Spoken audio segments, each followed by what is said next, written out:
Comment aller plus loin dans le projet radar de recul? Nous avons en effet présenté un premier projet pour modéliser le fonctionnement d'un radar de recul comme il y a de manière fréquente désormais sur les voitures. Alors, nous avons mis en place un bip et un clignotement à mesure qu'un obstacle se rapproche. Donc on retrouve le principe. On a dans ce projet-là ajouté un relais.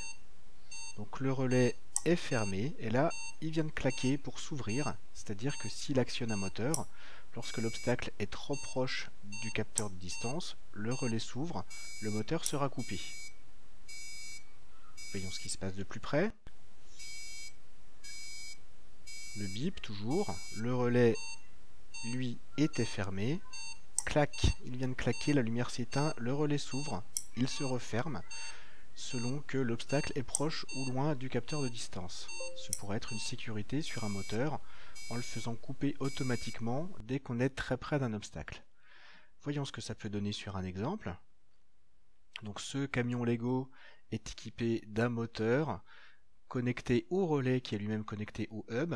Lorsqu'on s'approche de l'obstacle, de la boîte en carton, le camion s'arrête. Si la boîte est enlevée, le camion repart de lui-même. Au revoir, à bientôt.